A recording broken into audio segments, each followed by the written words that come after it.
Assalamualaikum warahmatullahi wabarakatuh. Bertemu kembali dengan kami, tim pengajar tata tulis karya ilmiah. Pada video kali ini, kita akan membahas paragraf berdasarkan pola pengembangan. Jenis paragraf berdasarkan pola pengembangan terdapat 7 jenis, yaitu paragraf sebab akibat, paragraf kronologis, paragraf perincian, paragraf definisi, paragraf analogi, paragraf perbandingan, dan paragraf contoh. Selanjutnya kita akan bahas paragraf perbandingan. Pada paragraf perbandingan, pikiran utama dijelaskan dengan membandingkan dua hal, yaitu persamaan dan perbedaannya. Nah, pengembangan paragraf yang menunjukkan perbandingan pada umumnya ditandai dengan kata-kata seperti serupa dengan, seperti halnya, demikian juga, sama dengan, sejalan dengan, dan sementara itu. Adapun pengembangan paragraf yang menunjukkan pengontrasan pada umumnya ditandai dengan kata-kata yang mengandung makna pertentangan, seperti akan tetapi, berbeda dengan, bertentangan dengan, lain halnya, dan bertolak belakang dari. Perhatikan contoh paragraf perbandingan berikut ini.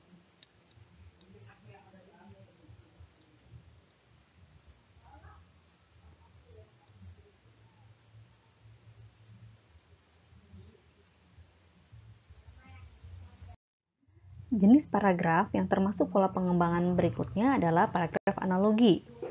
Paragraf analogi memiliki ciri bila pikiran utama dijelaskan dengan mengibaratkan atau mengumpamakan dengan sesuatu yang memiliki kesamaan sifat. Nah, pengembangan dengan analogi ini biasanya digunakan untuk membandingkan sesuatu yang tidak atau kurang dikenal dengan sesuatu yang dikenal baik oleh umum. Tujuannya adalah untuk menjelaskan informasi yang kurang dikenal tersebut. Perhatikan contoh paragraf analogi berikut ini.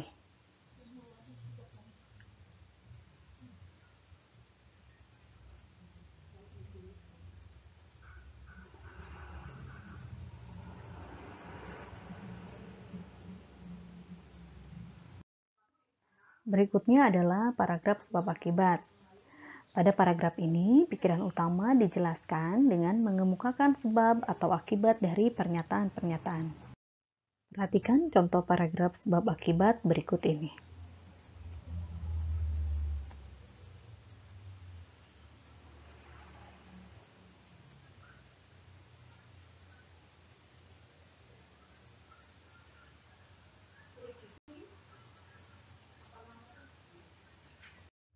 Selanjutnya adalah paragraf kronologi. Nah, pengembangan paragraf secara kronologi atau alamiah disusun menurut susunan waktu atau the order of time. Pengembangan paragraf secara kronologi ini pada umumnya dipakai dalam paragraf kisahan atau naratif dengan mengembangkan setiap bagian dalam proses. Kata yang digunakan bisa berupa penanda perurutan waktu, seperti pertama-tama, mula-mula, kemudian, sesudah itu, selanjutnya, dan akhirnya. Perhatikan contoh paragraf kronologi berikut ini.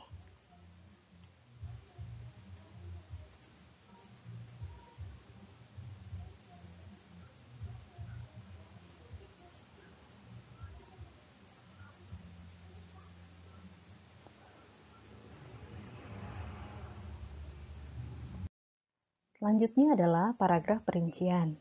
Nah, pada paragraf perincian, pikiran utama dijelaskan dengan memberikan uraian secara rinci. Perhatikan contoh paragraf perincian berikut ini.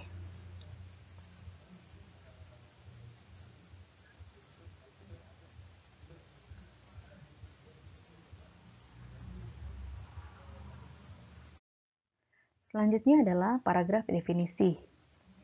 Pada paragraf ini, pengembangan paragraf digunakan apabila seorang penulis bermaksud menjelaskan suatu istilah yang mengandung suatu konsep dengan tujuan agar pembaca memperoleh pengertian yang jelas dan mapan mengenai hal itu. Istilah dalam kalimat topik dikembangkan dan dijelaskan dalam kalimat penjelas. Perhatikan contoh paragraf definisi berikut ini.